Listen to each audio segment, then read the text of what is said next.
जय हिंद साथियों, welcome to self study classes with Sumit Jain YouTube channel में आप सभी का स्वागत है।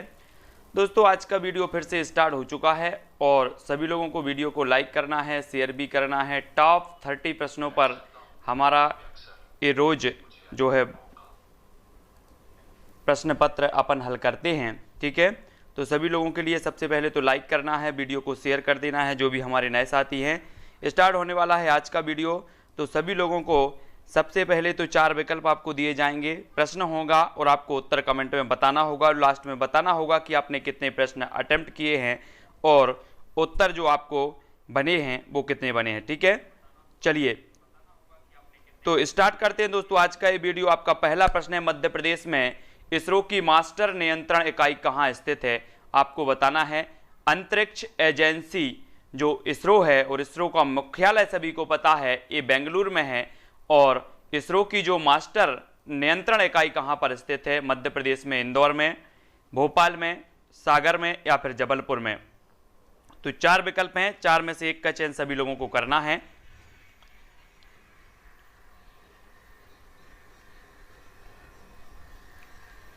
तब आपका राइट आंसर हो जाएगा साथियों भोपाल। भोपाल यानी कि जो आपका विकल्प नंबर 2 है वो यहां पर सही होगा, 2 नंबर, ठीक है, भोपाल में है। मध्य प्रदेश में इसरो की मास्टर नियंत्रण जो इकाई है वो स्थित है भोपाल में, 2 नंबर आपका सही होगा। नेक्स्ट प्रश्न है आपकी स्क्रीन पर, वो क्या है? निम्न में से नवीकरणीय ऊर्जा का स्रोत नहीं है तो कौन सा नहीं है? सौर, एलपीजी, बायोमास या फिर पवन? तो जल्दी से कमेंट में बताएं।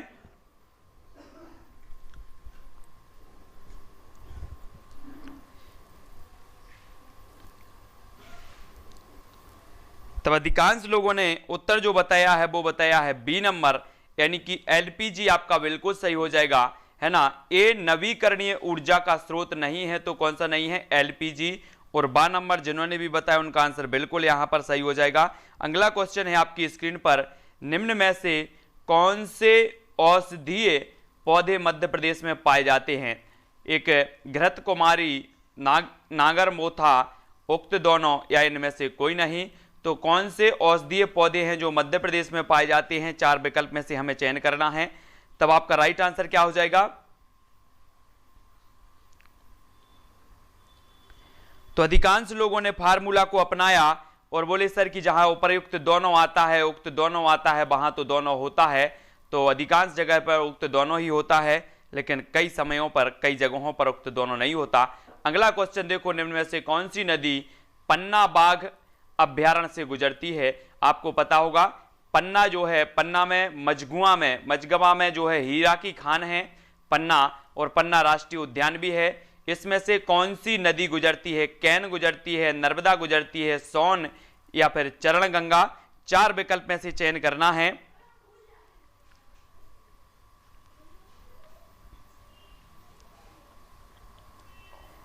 तब आपका राइट आंसर हो जाएगा, जो अधिकांश साथियों ने उत्तर दिया है कि जो कैन नदी है ये मध्य प्रदेश की पन्ना बाघ अभ्यारण्य से गुजरती है, और आ नंबर आपका बिल्कुल यहां पर सही हो जाएगा, ठीक है। अगला क्वेश्चन है, निम्न में से कौन सा टूर्नामेंट टेनिस से संबंधित है? आई लीग, डेविस कप, संतोष ट्रॉफी या फिर डूरंड कप? टेनिस से बताना है आपको, टेनिस से संबंधित है तो कौन सा है? 4 में से चयन करेंगे सभी लोग।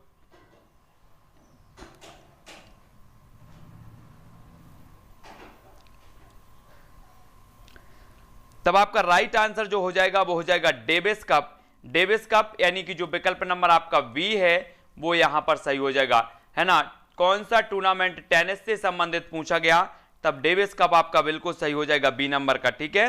अगला क्वेश्चन देख लो, निम्न में से कौन सा परजीवी मलेरिया का कारण बनता है? तो कौन सा परजीवी है जो मलेरिया का कारण बनता है? ट्राइपेनोसोमा या फिर प्लाज्मोडियम या फिर एंटमोवा जिंगबेलिस या इनमें से कोई नहीं। तो हमें बताना है कि कौन सा परजीवी है जो मलेरिया का कारण बनता है। 4 विकल्प में से चयन करेंगे सभी लोग।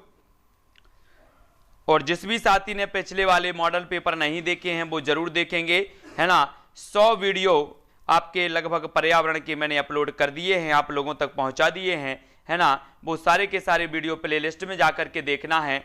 तब आपका राइट आंसर होगा प्लाज्मोडियम यानी कि जो विकल्प नंबर आपका बी है वो यहां पर बिल्कुल सही हो जाएगा। ठीक है, अगला क्वेश्चन देख लो। अगला है, कक्षा में अच्छा अनुशासन बनाए रखने के लिए मूलभूत आवश्यकता कौन सी है?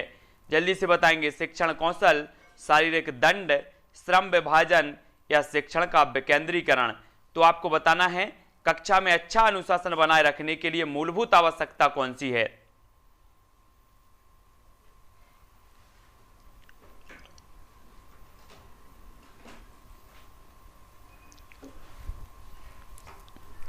तब आपका राइट आंसर हो जाएगा शिक्षण कौशल।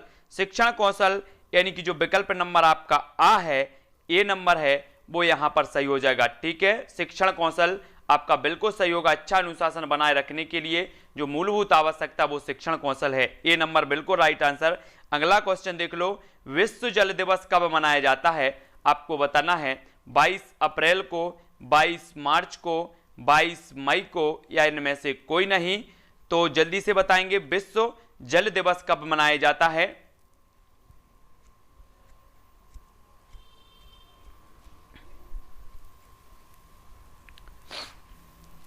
तब देखो यहां पर कंफ्यूज नहीं होना है, मैंने इसलिए ये प्रश्न रखे हैं आपको कि जो 22 मार्च है ना, 22 मार्च ये मनाया जाता है जल दिवस, 22 अप्रैल को पृथ्वी दिवस, ठीक है, फिर 22 मई को जैव विविधता दिवस।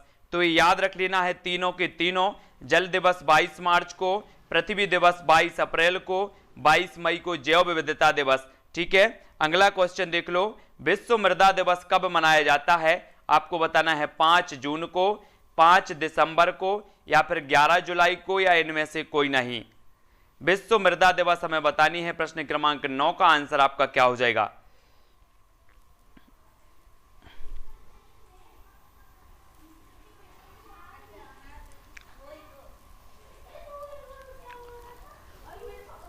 तब अधिकांश लोगों ने बिल्कुल सही बताया है कि विश्व मृदा दिवस मनाया जाता है 5 दिसंबर को, है ना। विश्व पर्यावरण दिवस मनाया जाता है 5 जून को। विश्व जनसंख्या दिवस मनाया जाता है 11 जुलाई को। ठीक है, तो विश्व मृदा दिवस आपको याद रख लेना है 5 दिसंबर, यानी कि बी नंबर आपका सही हो जाएगा। ठीक है, अगला क्वेश्चन देखो। निम्न में से कौन आदर्श प्रदूषक है? कचरा, धूम्र, गैस या फिर बैक्टीरिया। आपको बताना है बैक्टीरिया या फिर धूम्र या कचरा या गैस। आदर्श प्रदूषक बताना है। आपने प्रदूषक पढ़े होंगे, मानव निर्मित प्रदूषक, है ना, प्राकृतिक प्रदूषक। इस प्रकार से कुछ दृश्य प्रदूषक होते हैं और कुछ आदर्श प्रदूषक होते हैं। इनमें से बताना है कि आदर्श कौन सा है। प्रश्न क्रमांक 10 का आंसर। तो आपका राइट आंसर हो जाएगा बैक्टीरिया। बैक्टीरिया यानी कि जो विकल्प नंबर आपका डी है वो यहां पर बिल्कुल सही हो जाएगा। बैक्टीरिया जो माना जाता है वो आदर्श प्रदूषक माना जाता है और डी नंबर यहां पर आपका बिल्कुल सही होगा। जिन्होंने भी डी बताया उनका आंसर बिल्कुल सही है। अगला क्वेश्चन है आपका, निम्न में से कौन सा तरल प्रदूषक है? धूम्र है, धूल है, अमोनिया या फिर कार्बन डाइऑक्साइड। तो जल्दी से उत्तर बताना है कौन सा तरल प्रदूषक है। आपने पढ़े होंगे ठोस प्रदूषक, तरल प्रदूषक, है ना, सभी लोग ने पढ़े होंगे। तो जल्दी से बताएंगे कौन सा तरल प्रदूषक है।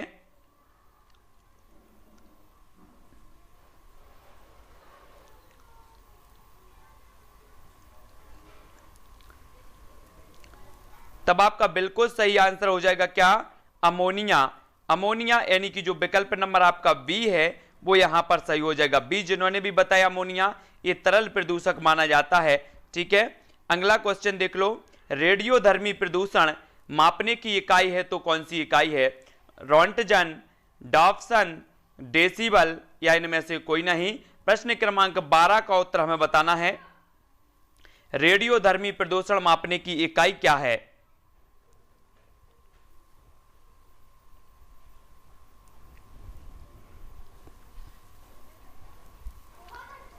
तब कुछ लोग सी बता रहे हैं, कुछ लोग बी बता रहे हैं और आपका जो उत्तर हो जाएगा वो हो जाएगा रोंटजन, यानी कि जो विकल्प नंबर आपका ए है वो बिल्कुल सही हो जाएगा। ठीक है, ओजोन नापने की इकाई होती है डॉप्सन, है ना, डॉप्सन। और डेसिबल किसकी इकाई होती है? जल्दी से कमेंट में सभी लोग बताएंगे, है ना। रेडियोधर्मी आपको पता चल गया कि रोंटजन, है रेडियोधर्मी प्रदूषण नापने की इकाई, ओजोन परत की मोटाई नापने की इकाई है डाप्सन, डेसिबल किसकी है, सरल क्वेश्चन है, सभी लोग बताएंगे। हाँ बहुत बढ़िया। ध्वनि प्रदूषण, अगला क्वेश्चन है किस वृक्ष को पारिस्थितिकी का आतंकवादी कहा जाता है, पारिस्थितिकी आतंकवादी कहा जाता है, साल वृक्ष को, सफेदा वृक्ष को, सागौन को, या इनमें से कोई नहीं। प्रश्न बिल्कुल सही है, उत्तर हमें बताना है। तो प्रश्न क्रमांक 13 का आंसर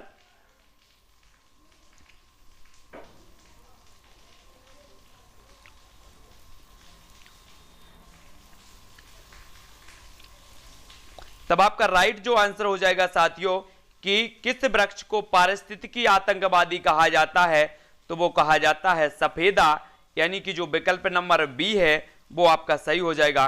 ठीक है, बी नंबर का जिन्होंने भी बताया है उनका आंसर बिल्कुल सही है। बढ़ते हैं अगले क्वेश्चन की ओर।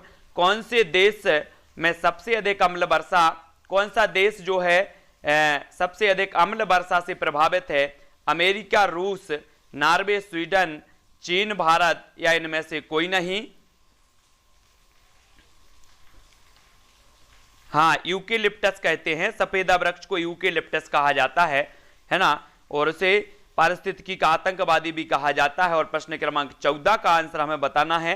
तब आपका जो राइट आंसर हो जाएगा साथियों वो क्या हो जाएगा, बिल्कुल सही हो जाएगा आपका कौन सा, नॉर्वे एवं स्वीडन, यानी कि जो आपका विकल्प नंबर 2 है वो यहां पर बिल्कुल सही होगा। ठीक है, अगला क्वेश्चन है आपकी स्क्रीन पर, अम्ल वर्षा सबसे पहले किस देश में हुई थी, नॉर्वे में, स्वीडन में, भारत में, या इनमें से कोई नहीं।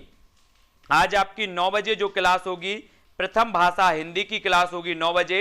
ठीक है, प्रथम भाषा हिंदी की और रोज होगी आपकी। तो ठीक है, बहुत बढ़िया।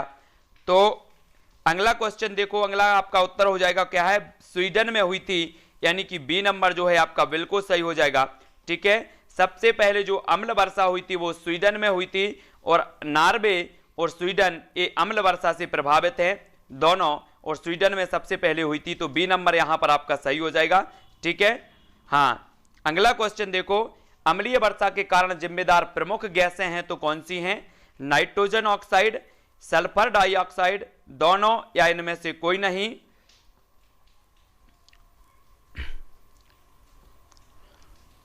अम्लीय वर्षा के कारण जिम्मेदार प्रमुख गैसें हैं तो कौन सी गैसें हैं,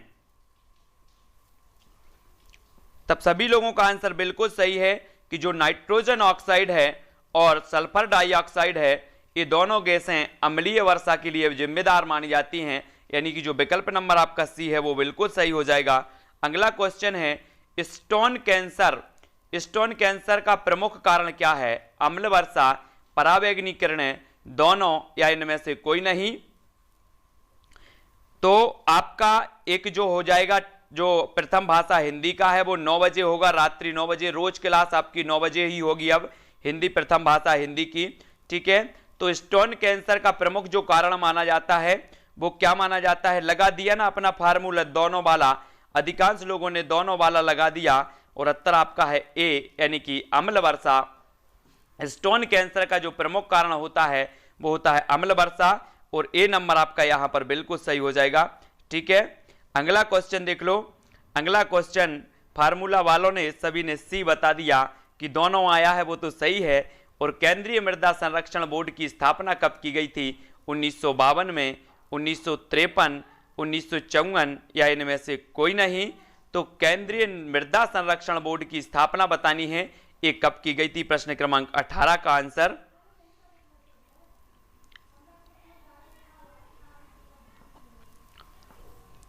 तो 18 का जो आंसर हो जाएगा 1953, 1953, यानी कि जो केंद्रीय मृदा संरक्षण बोर्ड की स्थापना हुई थी वो 1953 में हुई थी, है ना। और जो लाइक नहीं करते हैं उनको देख लूंगा, लाइक जरूर कर लेना है सभी लोगों को। निम्न में से कौन सा रोग मच्छर के काटने से होता है, मच्छर के काटने से बताना है। जो लाइक नहीं करते हैं उनको चिकनगुनिया होगा मच्छर के काटने से। ठीक है, जल्दी से लाइक कर देना, नहीं तो मच्छर की फौज आपके पास आएगी। और निम्न में से कौन सा रोग है जो मच्छर के काटने से होता है, तो कौन सा होता है, सभी लोगों ने बता दिया कि सर चिकनगुनिया भी होता है, हुआ था, मलेरिया भी होता है, डेंगू भी होता है, यानी कि जो सभी है वो बिल्कुल सही हो जाएगा। अगला क्वेश्चन है आपकी स्क्रीन पर, निम्न में से कौन सा रोग मच्छर के काटने से होता है? तो ये तो होता ही है चिकनगुनिया, है ना। पर्यावरण अध्ययन के लिए आप छात्रों को कौन से चैनल देखने का सुझाव देंगे? Discovery, national geography, animal planet या फिर सभी? तो आप बताएंगे पर्यावरण अध्ययन का अगर करना है, मैं अगर कोई बच्चा हूँ और आपसे पूछता हूँ कि पर्यावरण अध्ययन करना है, कौन सा चैनल देखूँ, तो आप क्या सुझाव देंगे? सभी को बताना है। तब आपका राइट आंसर क्या हो जाएगा? सभी लोगों ने बता दिया कि सर आ तो गई है वो ट्रिक, ये सभी वाली मेहनत काय को कर रहे, डी तो है ना। तो डिस्कवरी भी, नेशनल ज्योग्राफी, एनिमल प्लेनेट और डी नंबर यहाँ पर आपका बिल्कुल राइट होगा। ठीक है, अगला देखो, अगला है पर्यावरण अध्ययन की कक्षा में एक शिक्षक चित्र, मानचित्र, ग्राफ, मॉडल आदि का प्रयोग करता है। ए खाली स्थान शिक्षण सामग्री है, श्यामपट, दृश्य, श्रव्य दृश्य या फिर क्रियात्मक? तो आपका राइट क्या होगा? 21 का आंसर।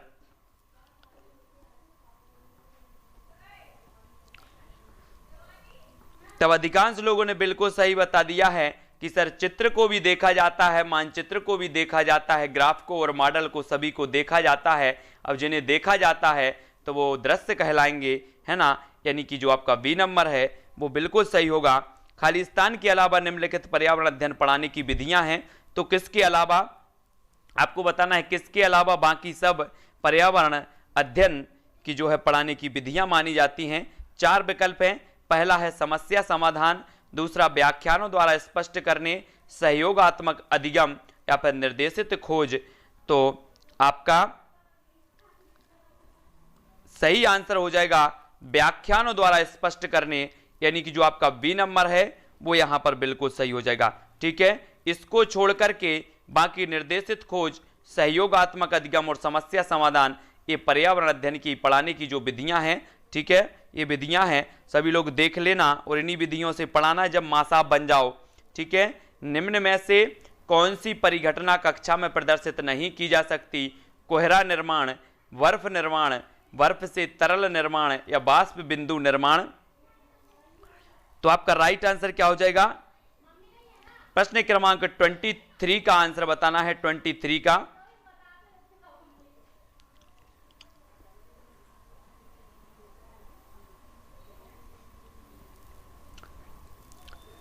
तब आपका सही आंसर होगा कोहरा निर्माण, यानी कि जो विकल्प नंबर 1 है। कर दोगे क्या कोहरा? कोई तो कर देंगे, बोले सर मैं धुआं कर दूंगा और उसी को कोहरा मान लूंगा, तो कोहरा का निर्माण नहीं हो सकता क्लास में, है ना।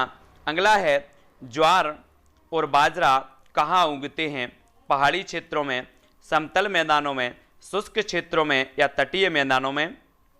तो प्रश्न क्रमांक 24 का आंसर बताना है, तो उत्तर बताएंगे ज्वार और बाजरा।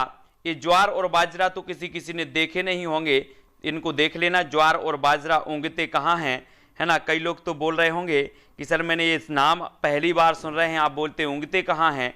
ये उगते हैं शुष्क क्षेत्रों में, यानी कि जो विकल्प नंबर आपका सा है वो यहाँ पर राइट होगा। सी नंबर बिल्कुल सही है, शुष्क क्षेत्रों में उगते हैं। अगला देखो, अगला है निम्न में से कपासी मृदा कहते हैं, तो किसे कहते हैं कपासी मृदा? लाल मृदा को, लैटराइट मृदा को, मरुस्थलीय को या इनमें से कोई नहीं?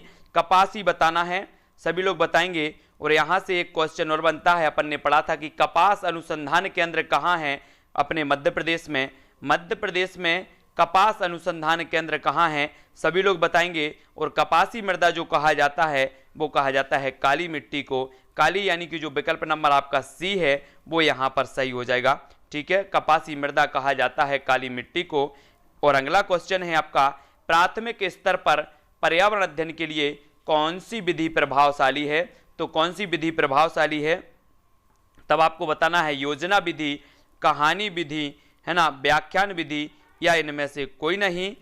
तो प्राथमिक स्तर पर आपको बताना है अध्ययन के लिए कौन सी विधि प्रभावशाली हो जाएगी?